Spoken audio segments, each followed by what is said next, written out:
My first boyfriend, who was like a crack addict, cheated, sold my nudes, stole my credit card information. Were those the worst you've experienced? I don't want to cry. I grew up in a very abusive household, very abusive dad. Essentially beat me and beat my sister and beat my mom pretty much every day. Did you ever resolve that relationship with your dad, or? I don't think I'm there yet, but Mark Twain once said, who has ever prayed for the devil? Who do you feel safe to be vulnerable? It's a little bit hard. I would say my grandpa. Well, he just recently went, so. Right. Sorry about that. All right, welcome everybody to therapy with some of the most traumatic people I know. From the last episode, you guys probably see by now the trauma video we did. This time we have Vit, Nina, Tiff, and Edward. FanFan will be coming very, very shortly.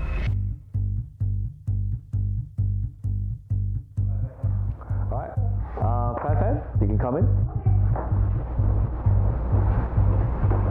How do you feel about it, going into therapy? I love it. You love therapy? I actually love therapy. Really? What is it that Only when it's free though.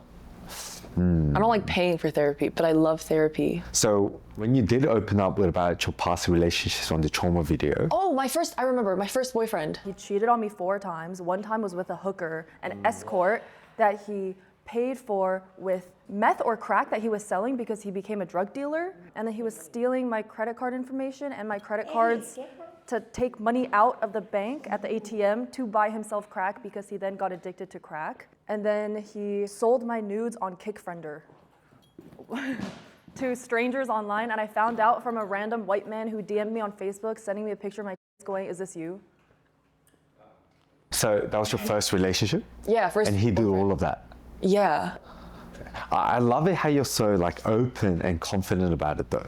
I feel like I've processed everything already. Right. Like right. in all different, well, actually, even when it happened with my boyfriend, with my other aspects of trauma, I was always like talking about it very casually to like sort of diminish the like how serious it is. Right. Because I don't want it right. to f me up. Right. So you find that the more you talk about it, the less serious it becomes. The more casually I talk about it, if I don't act like it's a big deal, Yeah. then it reduces how big of a deal it is in my mind. And yeah. that works for you, right? Yeah, it's sort of like tricking your mind into believing that is. it's not a big deal. Right. And It's you're like it's kind of like faking it. Yeah. Until it's fine. Yeah, until one day you're alone in bed and you're like, oh, I'm this way today because of this thing that happened to me years ago. Oh, this really did traumatize me for life.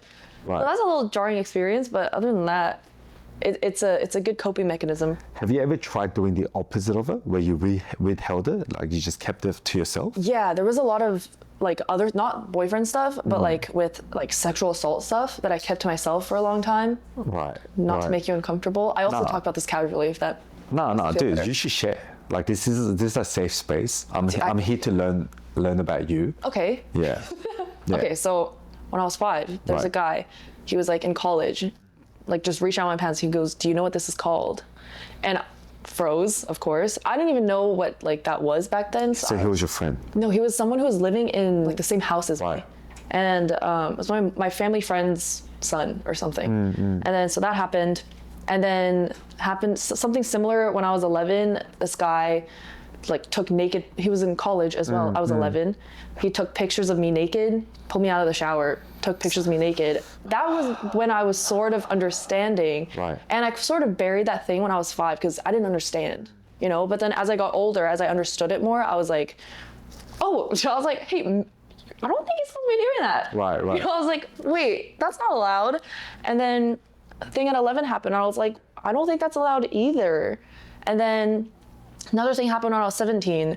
Weirdly, I don't, like, I still, I mean, I talked this through with, like, in therapy back then, but I was like, it didn't really feel like these experiences affected me because I didn't understand it. Right. But then through therapy, I understood that it did affect me, you know? It did affect you. Yeah. Because I was going to ask you, do you reckon those experiences affected you in any way? Yeah, so back then I felt like it didn't. And then what happened when I was like nothing, I never felt like trauma. I never felt weird surrounding sex. I never felt anything.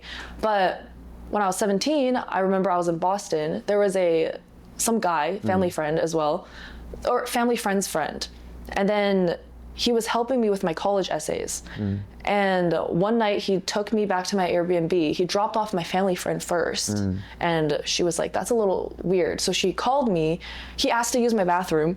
She calls me and then she's like, are you home safe? Is he gone?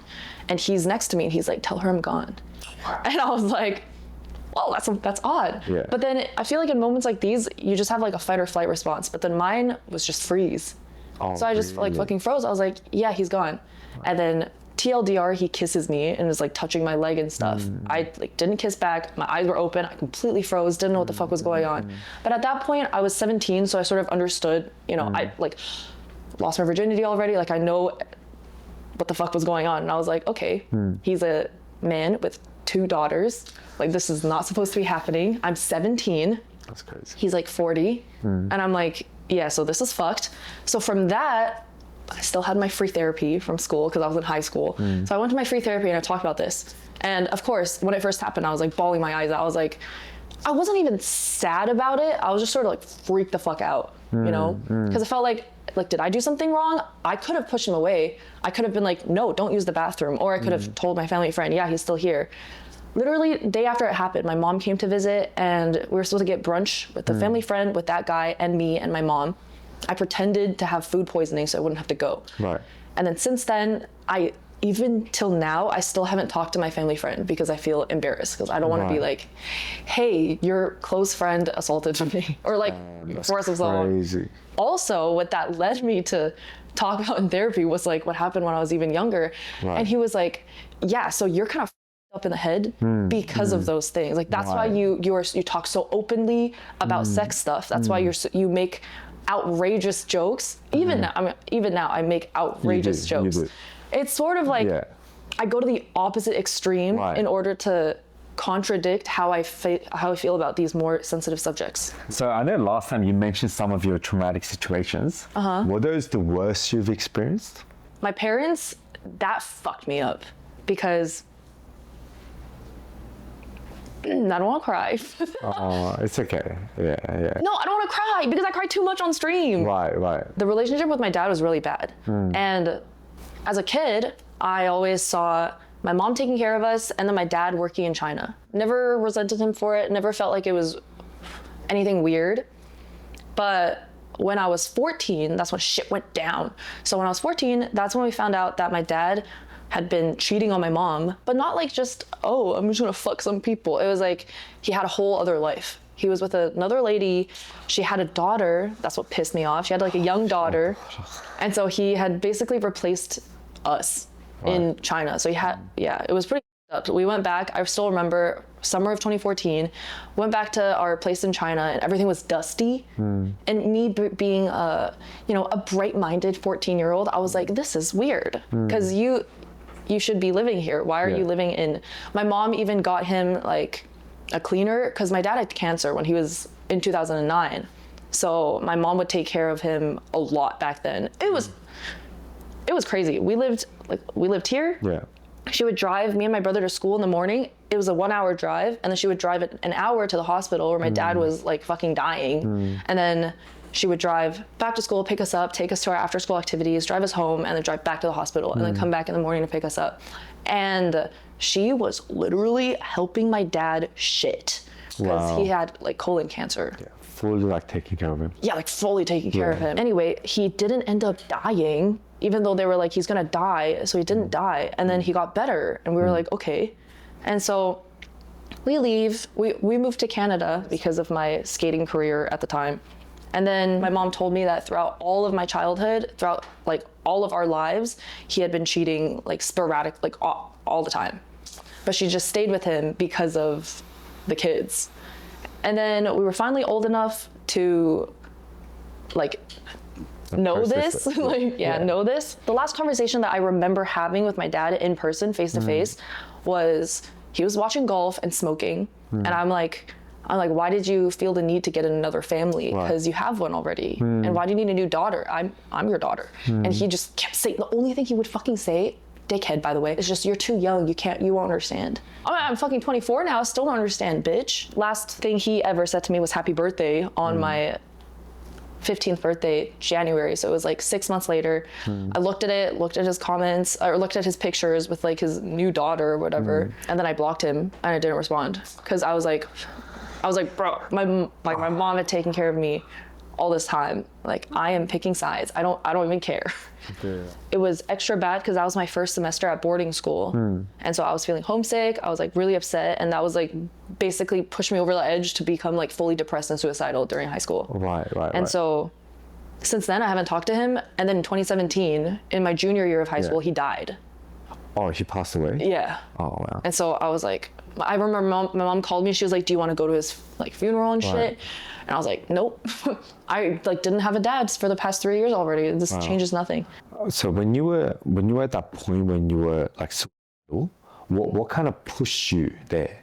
Weirdly, I think that had to do with just like my lifestyle, because there was my dad, there was me feeling homesick. I was not fitting in with my classmates. This is the opposite trauma response as I had previously, which is where like I shut down, I turned numb. I completely just like overindulged. I went out a lot.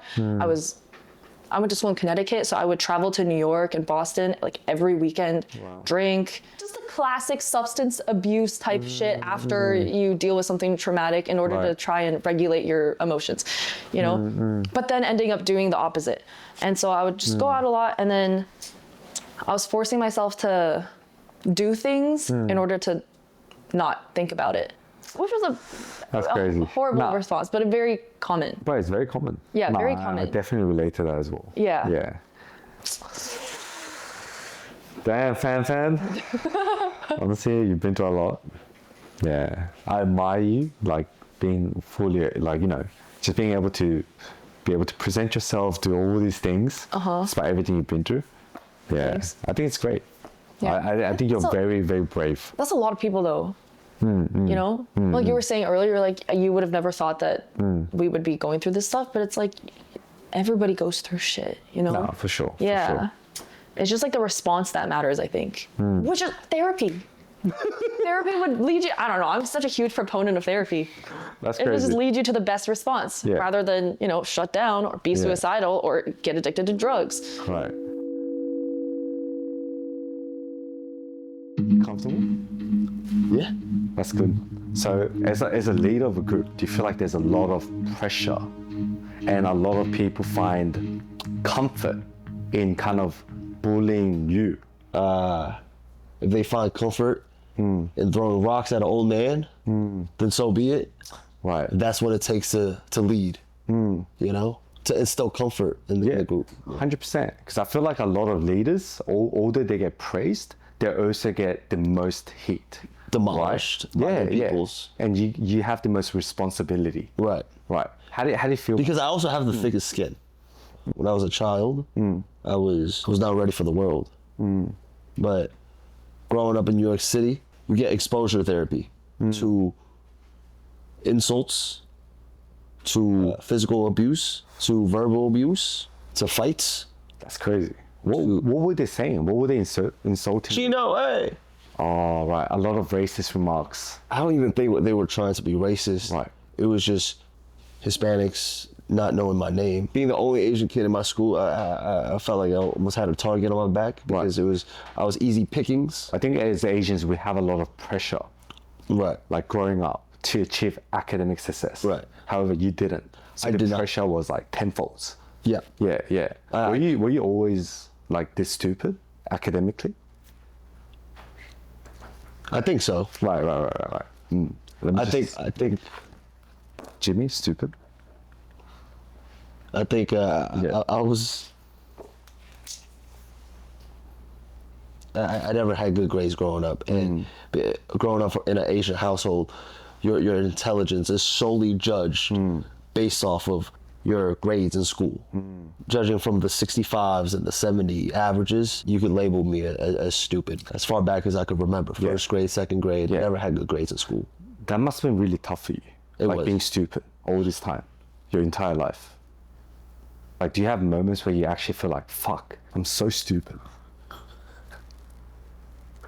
Plenty. Right. Plenty, yeah. And I can't even tell my parents about it because it was nothing that they could do. Because my dad went to Peking University. It was like the best university in China. Right. He couldn't understand what was going on. You know, this was his son. Right. But why is he? There was no explanation. Typically, genetics it passes over. So it's like half of you, but also half of your parents. It was extremely. I'm education. curious. Do you think that also limits you in terms of like talking to women? Talking to women. Never thought of it like that. Right. But you know, there's some trauma. Hello. So my ex was really attracted to guys who went to Harvard, and being that there was a cap on my intelligence, It's a low cap. there was a lot of insecurities that came out Right. during the fallout of our relationship. Right. Or even like in the dating phase of the relationship, you know, she was talking to this guy from Harvard, and I know I could never amount to that. Never. Yeah, but keep going. Nothing I could have done about it. But I do feel for her, your girlfriend, right? Because no one wants to date a stupid guy. That's just like, why would you, right? You wouldn't want your offspring to be also dumb. Right, You don't worst thing. You don't want a generation of dumb children. It's not just about you anymore. So I understand her, Right, you know, right. for the future of her children. Yeah, it's for the better good of the world. For her to not mate with me. 100%. Your generation should stop here. Like what? Like, you know what I mean? As soon as possible for the better good of humanity.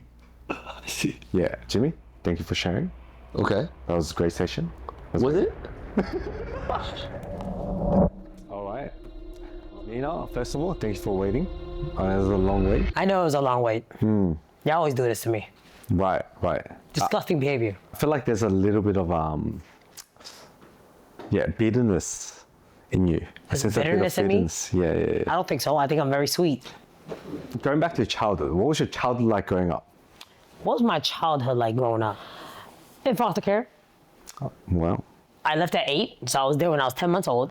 You know, definitely they're very traditional people. I love them to death though, right? Their ways of teaching was very traditional, very Chinese, very old age. You know, certain things were, this was the lesson, right? Just, my parents, they were immigrant parents. Business for a regular person that's not an immigrant is already hard, let alone an immigrant starting a business. So I never blamed them. I had a very good understanding of that since a young age.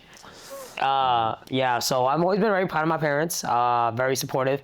Definitely there is a little bit of resentment when I was younger. My parents at that time were like 30s, 40s. The foster parents, they're like 60s, almost 70s, right? I see them as my real grandparents.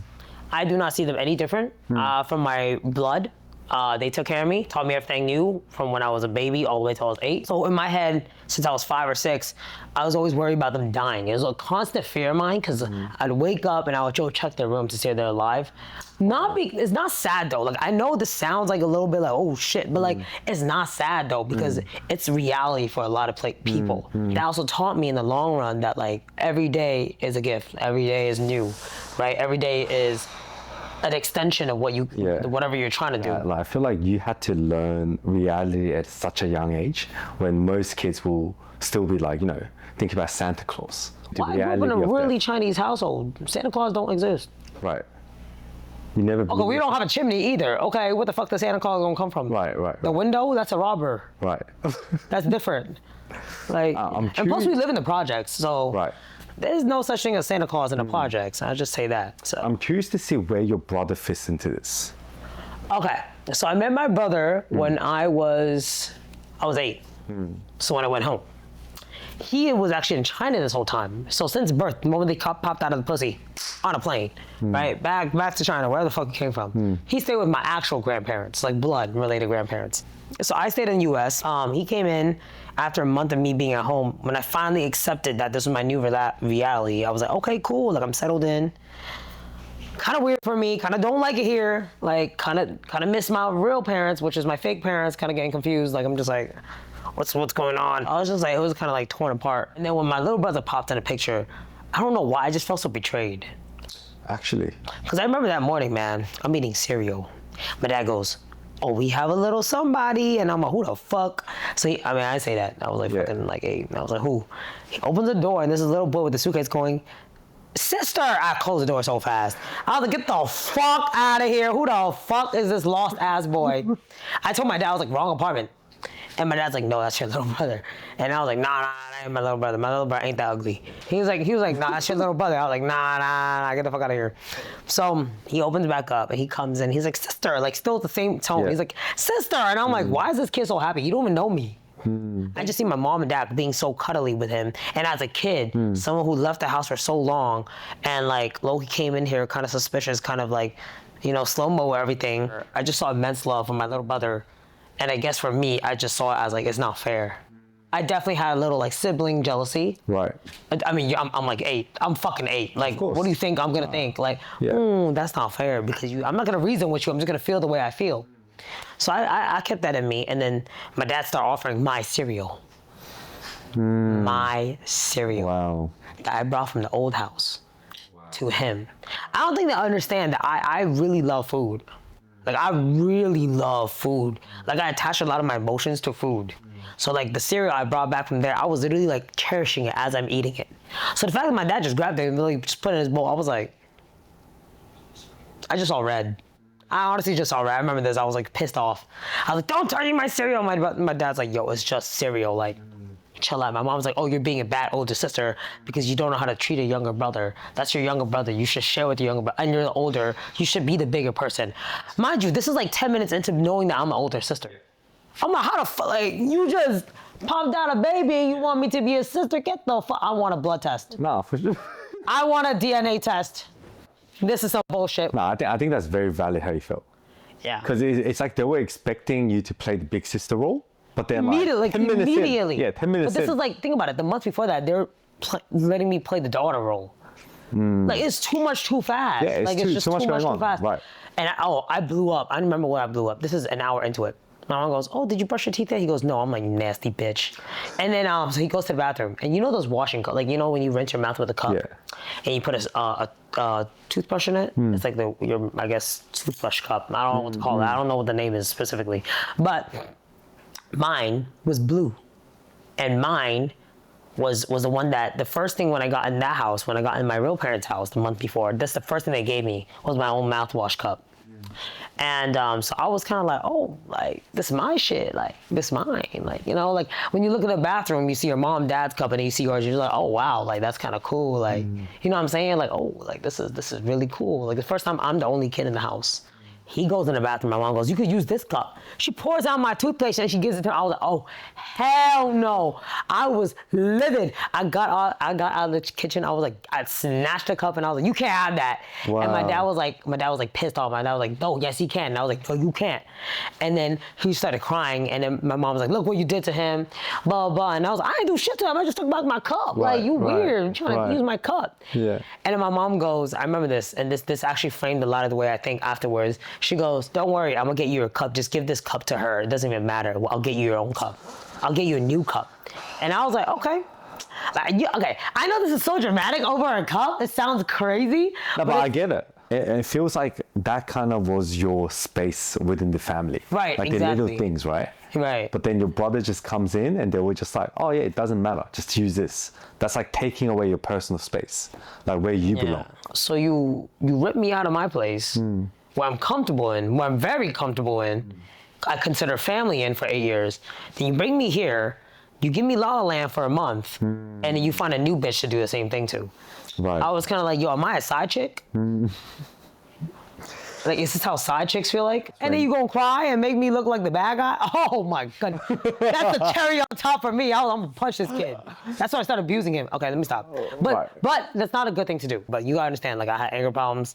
That's not an excuse though. But how I cope is how I, like, monkey see, monkey do, right? Right. That's how I saw when people would get mad and what they would do. This was my grandmother, and she was very violent, and she would do that to me. So then how I thought I could teach him was through violence too. There's a lot of different things going on at that time in my life. You know, you're 8 years old. And you're in middle school, elementary school, right? You're going through your own shit too. I definitely didn't see the same race in my school. So you understand, I'm at school dealing with all that.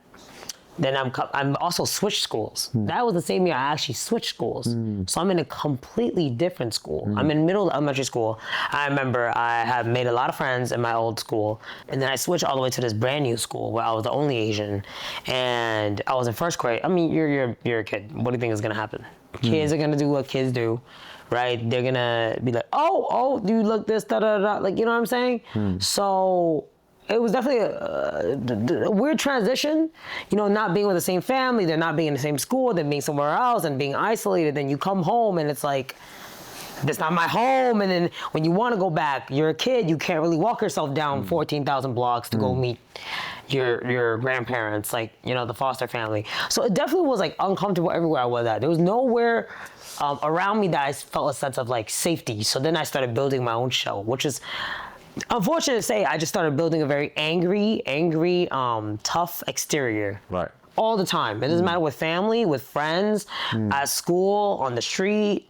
It doesn't matter where I was at. It's just constant, like, tough exterior. Crazy. So it was kind of like, there's nowhere in this world you feel safe. So you had to like be safe with who you are. Yeah. That's why a lot of people say, oh, you're very confident in who you are. It's because I choose to tune out everything. And I actually made it a habit that like really it's my world and I live in it and everyone else can fuck off. As long as I'm not doing anything harmful to other people, I don't care.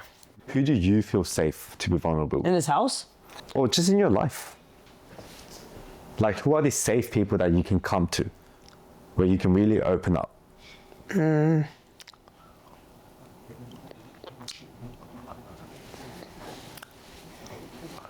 It's a little bit hard. I would say my grandpa. Well, he just recently went, so. Right. Sorry about that. But that was it. So your grandpa was someone that you would... Get tissue.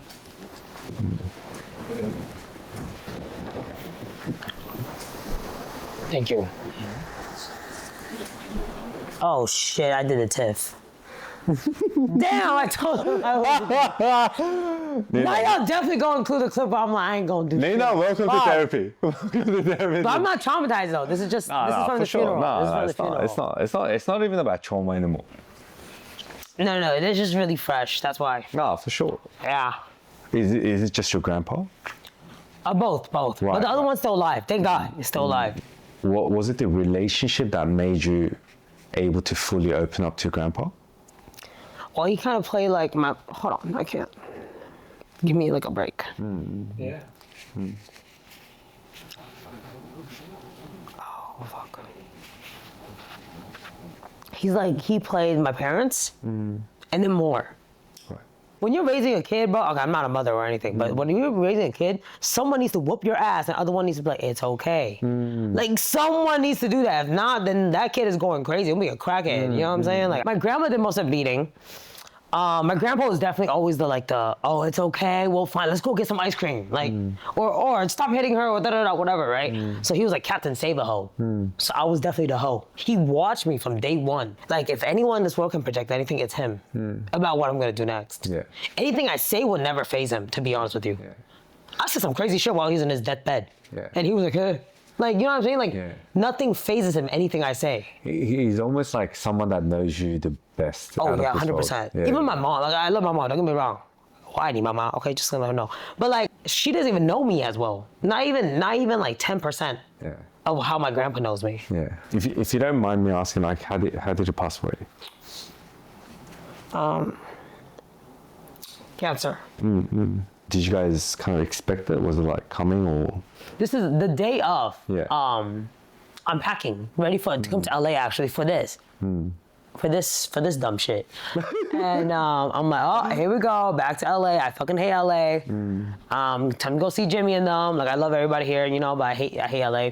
And then I go, oh wait, before I go, I need to go make a grocery drop off to my grandparents. A week before I'm about to leave for LA, actually, my mom goes, oh, I think your grandpa has cancer. I was like, what? Like, what are you talking about? That could be a rumor. Like, in my head, I registered as like, it's a rumor. Like, nah, no way, because he would tell me, right?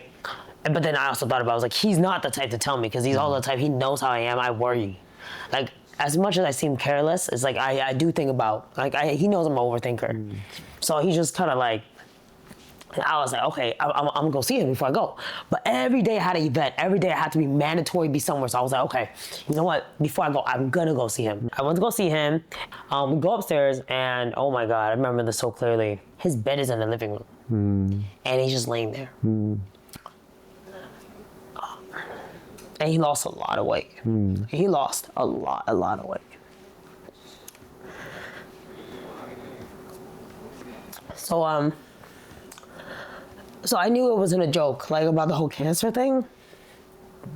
I knew they were dead ass.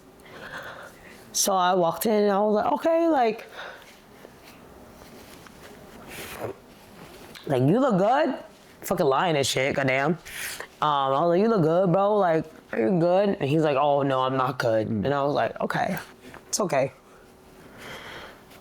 Even if you're not good, we're gonna be good. Like, we're gonna be okay. And what happened was, so basically, he goes, the doctor said they can't give me surgery. And I go, oh, why is that? Like, you know, I'm still trying to be hopeful. Like, I won't lie to you. I'm very like, don't cry about things unless it's unsolvable. Like, I do not cry about things unless it's like complete, I cannot do anything about it. So I definitely didn't cry. But it just came to a point where I'm looking at everyone in the room and everyone kind of gave me that look. You know when everyone's surrounding someone and being like, they're about to die type shit? I knew exactly what it was. I was like, go, get the fuck out of here. Like, y'all being dramatic. But then I realized that and I was like, oh yeah, like, this is not a joke no more. Like, my grandma's looking at me. She's like, no, like, just shaking her head. And I was like, okay, no, it's okay. Let me talk to the nurse. Like, I was so stubborn. Like, even then, I was like, that's a joke. Like, let me talk to the nurse. I called the nurse. She's like, I'm off work right now. I'm coming in tomorrow. I said, okay, I'll meet you tomorrow. Let's meet here tomorrow. Mind you, the whole time I'm there, I realizing that, like, he's super weak. Like, super weak. And the whole time he's been laying down for, like, 3 weeks. So he's been like this for 3 weeks, and I had no idea. And I've been running around thinking, like, I'll go see him next time. But when I had all this time, I came to see him the day before I fly. I felt so shitty. And then I'm talking to him, and he's throwing up blood. I'm sitting on the side of his bed, and I look at his arms and his legs, and it's swollen. Everything is swollen, but his face is so gaunt. And I was like, oh my God, like, last time I saw him was 3 months ago. He looked nothing like this. He had knee surgery, so he couldn't even walk anyways. But this time, like, he couldn't even, like, sit up. But what he did was he managed to sit up because he wanted to sit next to him. He wanted me to sit next to him. And I was like, no, Grandpa, I'm right here. And he was like, no, let me sit next to you. And later on, my grandma told me, it was like, it actually hurts him like that because he has 2 types of cancers. He has stomach and he has liver cancer. And I go, okay, is there any way we can save him? And they pretty much what they told me was, if they do the surgery, he's 92, if they do the surgery, he's gonna die. If they don't do the surgery, the tumor is gonna grow, both of them, and they're both stage 4. It's already too late, and he's gonna die regardless, but we're gonna have more time with him. So as soon as she said that, I just understood what she meant. I was like, you know what, cool, all right, that's fine. You know, that honestly, like, I actually never cried in front of my brother. I think that was the first time my brother ever saw me cry. Right. Like, full on. It became to a point where he was in pain all the time. Morphine wasn't working, oxy wasn't working, nothing was working. And he just was in pain all the time. And to the point, I remember before, the reason why I actually called Jimmy that night was because he told me, he held my hand and he was telling me, he said that I want the needle. And I was like, what's the needle? Like, he said he wants the needle, like, to make you go. Right. And I was like, you want the needle? And he was like, yeah, let's get the needle. And I was like, okay, when do you want it? He goes, like, tomorrow. He goes, after you leave, tomorrow. And I was like, So I told him, I was like, can you wait for me to come back and I'll bring you to the hospital and we go together? And then I'll say goodbye. He goes, okay, how long? And I was like, okay, you wait 10 days? Because I was thinking about going to LA really quick and coming back, right? And he was like, okay, I can wait 10 days. So I said, okay, like, promise me. So he does that for me, but like, I knew it was not gonna be over that. Like, I knew I wasn't gonna make it. So I was like, all right, fuck it. Like, at that moment, I was like, all right, I'm coming back tomorrow. You gonna see me tomorrow? He's like, nah, go work. And I was like, man, shut up. So the day he left, I actually wasn't there. I wasn't there because it was 10 a.m. in the morning. And that night I had gone out because I needed to get some drinks. That was some crazy shit. I was like, fuck, I need a drink. I don't even drink like that, but I needed some drink. I look at my phone, it's blowing up. I'm like, what's going on? They told me grandpa left. Right. Like, this is not real, you know what I'm saying? Like, I went from seeing him every day 15 days to being like, oh, he died. And I'm like, oh, like, I called the morgue and I'm like, yo, can you pause the truck? I need to see my grandpa. And they're like, what? And I'm like, yeah, the body you just collected, I'm gonna need you to pause. I'm an Uber, just send me your location. And they're like, no, once they go on the morgue, you cannot see them until the viewing day. And they're like, who are you? And I was like, I'm not the granddaughter, but I am the granddaughter. I'm not by blood, but I am the granddaughter. They're like, you need to talk to the family. And I was like, okay, but the family is his kids. His kids don't like me. I called the sons and daughters, and they're like, no, you're not allowed to. Right. I was like, why is that? They're like, because you're not family. And I was like, I am family, bitch. You was never there. Yeah. That was annoying. I still pulled up to the morgue, though. They didn't come in. Wow. I still pulled up. I ain't gonna lie. I was stubborn. I was like, hey, you should let me see the body. And they're like, yo, ma'am, please leave the premises. I was like, I need to see my grandpa. And they're like, yo, you need to go. Like, it was good. About to call the cops on me, so I had to leave. I saw him on viewing day 13 days later. It was a whole thing. He didn't even look like him. First of all, they put a lot of makeup on my grandpa. That was crazy. Do you remember his like last words to your grandpa? His last words to me was, he actually wrote it. He wrote it, he says, so my nickname growing up was Nana. Nina, Nana. And he was like, I hope Nina never forgets me. He kind of messed up on the writing, I ain't gonna lie. But it was good though. He's a good writer. Which characteristics do you want to take from him that you don't have I don't have. into the film? Patience. I suck at that, but he's like amazing at it. Also, just his ability to forgive people. His kids were so shit to him. I think if I was him, I would have killed him before I died. But he's real life, like, he's really about family. Like, he even took care of my grandma that, you know, that he later on married, but her daughter is not his biological. He treated her no different than anyone else. He treated me like I was his daughter. Like, it was, I don't think you'll find people like that. That he didn't have much, but he's never complained. One of the kindest people I know. He's actually a big reason why I'm like always single and I don't want to look for guys, is because until I find someone like him, I'm not settling. I don't care about lust. I don't care if you look good. I don't care about any of that shit. I care about when we get old and everything. Are you gonna be that same person? And he has always been consistent. So whoever, the person I am now, all the success I have now, really deep rooted is towards him. And it's unfair if I don't talk about these things to my fans or anything, because he's someone that I feel like did create all these characteristics for me. And then it should only be right to pay back. And on top of that, if I'm going through it, I don't doubt everyone has gone through some shit like this. And sometimes people don't know how to cope with it. People don't know how to cope with it. I didn't know how to cope with it. I was just one day at a time for real. So for me, it was important for me to share that with people, because you know, we all just outside, just trying to be happy for real. All right, that was beautiful, Nina. Yeah. Oh man, that was.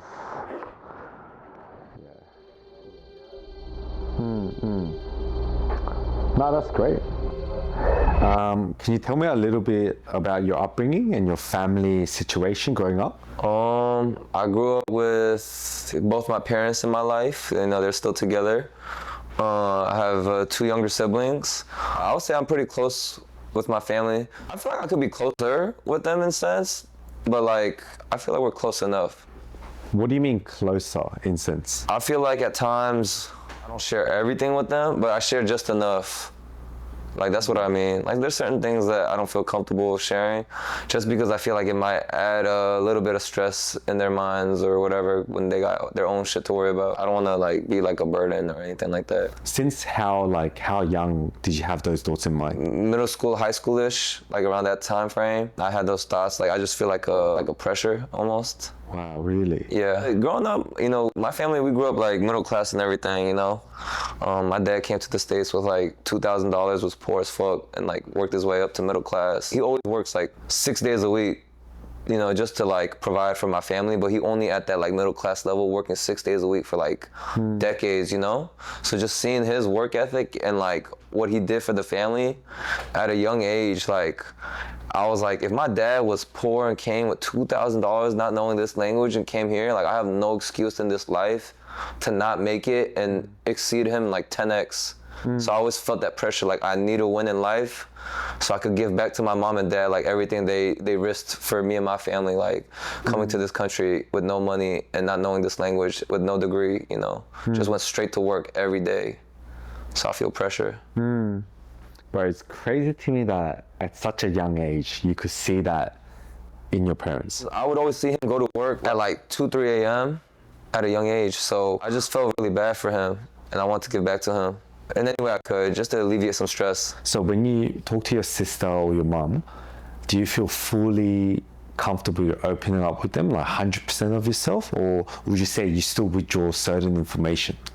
I guess certain things I withdraw. I think I'm more transparent with my friends than my family. With my friends, I'll tell them like 90%, maybe 100%. With like my mom and sister, maybe it's like 75 to 80%. Like maybe that 20% that could add more stress to them or make them think differently, like I just don't add. Dude, Dan, you're such a considerate guy, bro. Yeah. Wow, no, I really respect that. Yeah, I like to keep things, I don't like to be like a burden to anybody. If anything, I want to be like the solution. What are the specific characteristics that enables you to open up to your friends more than your family? I mean, family I grew up with, obviously, but like these friends that I can talk to, I grew up with them like my whole life, pretty much, like since 3rd grade. And like these are people I probably see more, if not just as much as my family, you know? So like, it's just like that comfortable thing because we're experiencing life as young men together as like 1st generation students or whatever in America or, you know, and all that. Like, so that relatability, like I feel like they understand the mindset and they understand mine when it comes to like life and like the pressure with our families and stuff like that. Because like I have friends where their family immigrated from India, Egypt, Afghanistan, Bangladesh. We all understand the pressure we kind of all feel as like 1st generation, you know? Do you struggle with asking for help? I feel like I ask for help, but like, yeah, I could definitely be asking for more help. Yeah, I don't like to ask for help too often. You're right. I don't. Because it goes back to the whole like burden thing and like, I don't know. I just feel like I'm bothering people too much if I ask for help too much. Has there been people that ask you for help? Yeah, people ask me for help all the time, and for the most part, I'll always be down, you know, as long as like, you know, if I'm free, like I try to help as often as I can, yeah. So why do you find it difficult to seek help when you help others? My whole thing growing up was like, I wanted to get along with everybody, be respectful with everybody, you know, be that guy, like when people think of Edward is like, yo, he's a solid, good dude, like he helped me out with this and that. Like, I just, you know, that's what I wanted, you know? Growing up, you know, I would help other people and stuff like that. But when it comes to like, if I need help on something, I always felt like I could figure it out. Like I could just push through and I could do this shit without bothering nobody. Everybody's like kind of stress-free, but I'm also like a helper to others, like the solution. So it feels like you're really big on you don't want to be a burden to other people. Yeah. Right. But doesn't that like put so much responsibility and pressure on yourself and your like mental health? It's life. So that's what I tell myself, like push through it. You know, there's people that have it worse. Like I have it good. If this is my issues, like I just got to keep on pushing. All right, Tiff, come in. I was forced to go to therapy. Right. From like you guys. Do you like being forced into things? Like, I guess I don't mind. Interesting. If I'm being forced, then that means I have to do it. Right. Why are you writing that down? Oh no, it's for someone else. Yeah. Tiff Okay. likes to be forced. Are you single? Yes. Hey. What's your type? I like quiet. Yeah. I need a balance. I don't talk at all. Thank you for letting me know. Yeah. I'm just putting it out there, you know. What else? What else is your type? I prefer them to be taller than me, but that's not like needed because like my ex was actually shorter than me. That's crazy. But then he traumatized me. So like, how long have you been single? For like a year and a half to 2 years. Damn, that's crazy. My ex cheated on me 3 times. He cheated on me with 3 different women in my friend group that I introduced him to. Damn. And no one told me. Yeah. How did that make you feel? Sad. I felt like betrayed, not Of only course. from him, but like the women that knew that he was dead. He was in a relationship with me. Fuck Crazy. you guys. Fuck you, bitch. I think it makes total sense that you're here. Yeah, we're here to talk about all of this in a safe environment. So you told me your ex-boyfriend cheated on you 3 times. And how did you find out? Did you not listen to me? No, I wasn't listening. Yeah. My last therapist didn't listen to me. I'm not like the other therapists, but you're cute though. Thank you. Yeah. What do you think after this? We'll talk about it later. Okay, yeah. Let's go back to your ex-boyfriend. So, yeah. How did you find out? So like he cheated on me with one of the girls who was engaged, and the fiance told me. So when you found out about it, like, how did you feel? How did you react? Actually, I bawled my eyes out. I called my parents. Wow. And you know how like Vietnamese parents aren't like emotional or anything? I called my dad and I'm like crying and I'm like, oh, you know, like blah, blah, blah. He cheated on me. And then he was like, okay. And then I was like, okay, well, can you tell mom? Because I don't really Right. know how to like, I might cry. Yeah. I don't really know how to like tell my mom of things course, of course. emotionally because Yeah. she's very like. Sorry, I feel really awkward with all of you staring at me, but I'm crying. So my dad told her that like my boyfriend cheated on me, and she just said. She changed the subject and was like, oh, thanks for sending us money earlier today. Wow. And I got so upset Yeah, of course. that I didn't talk to her for like 2 months. Thanks. Like one time in high school, my friend like committed suicide, Yeah. and I was like the last person to see him, and I came home from school crying, and she was like, why are you crying? She's like holding me, and I was like, my friend herself, and she like shoved herself off of me, and she said, why are you friends with crazy people? So I didn't really get the comfort from that either. Bro, what the fuck? It's chill though. No, I think you're very valid in how you feel. Dude, that would have been like heartbreaking. Because it's your mom, like, and she can't like emotionally, like, you know, be there for you. I have mommy and daddy issues. Right.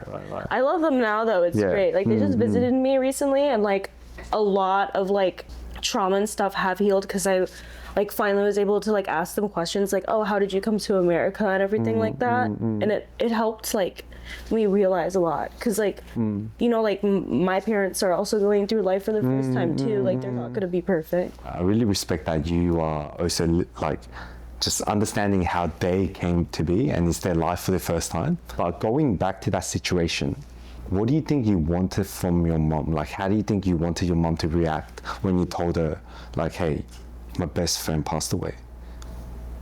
I just wanted comfort. I didn't want her to be like, why are you friends with crazy people? And then like getting mad at me because my friend to himself. Like that's crazy. No, it is. No, 100%.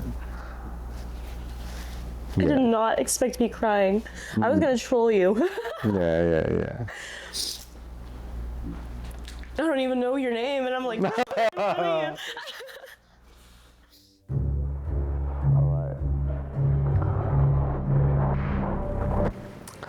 Yes, so Viet, tell us about your upbringing and like your family situation growing up. I grew up in a very abusive household. Very abusive dad. Essentially beat me and beat my sister and beat my mom pretty much every day.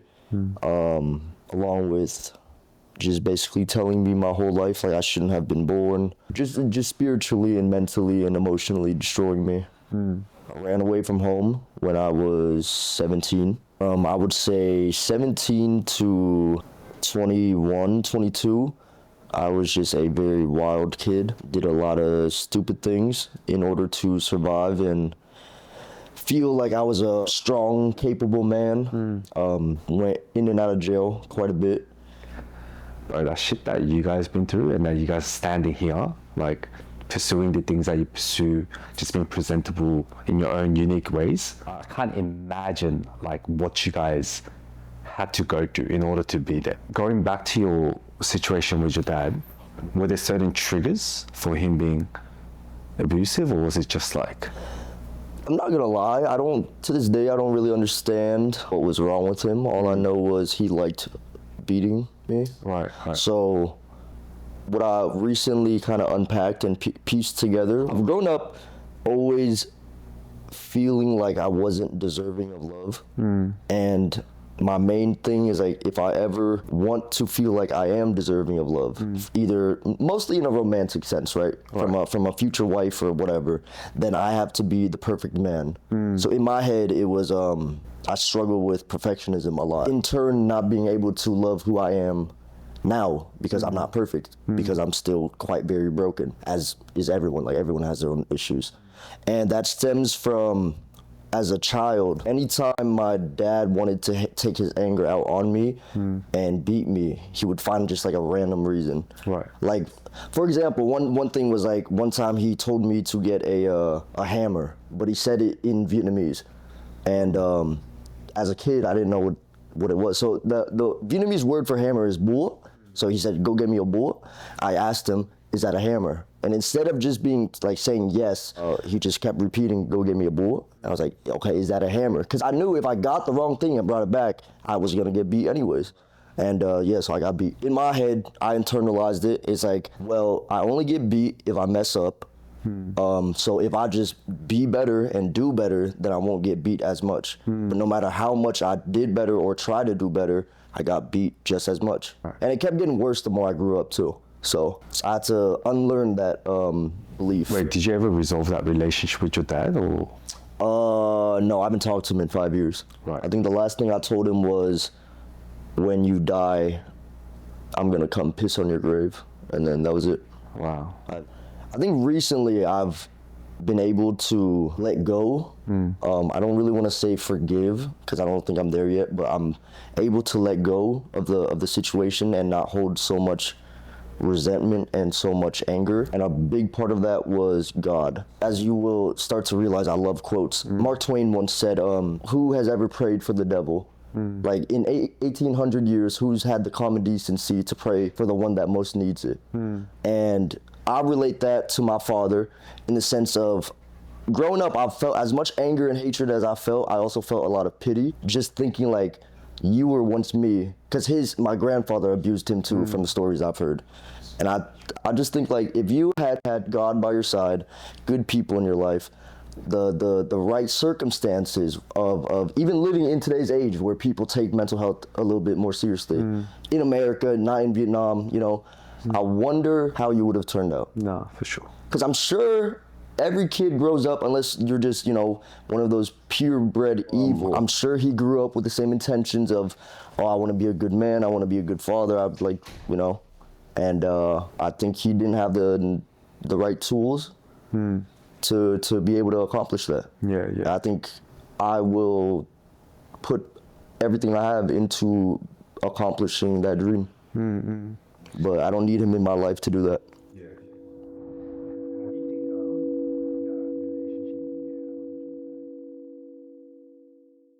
Yo, thank you for watching. Like and comment. Stop sucking my dick respectfully. Hey, subscribe for real. I hope y'all have a good night because she be yapping way too much. Shut the fuck up. You yap even more. But anyways, thank you so much for watching. Everyone here, cry, laugh. FanFan sign us out. Bye.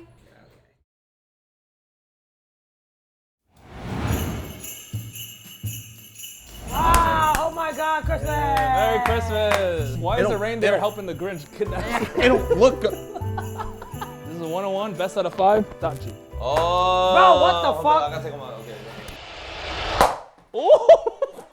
Wait, hold on. I'm shocked right now. For the third round, we are playing hide and seek. Oh, no way they're hiding like this. No way, the laundry machine. No way, what am I doing? And for this one, each of you guys will be building a gingerbread house. What in the fuckery are you making? I know. Oh my God, Jim, that is terrible, bro. I know the proportions of the house.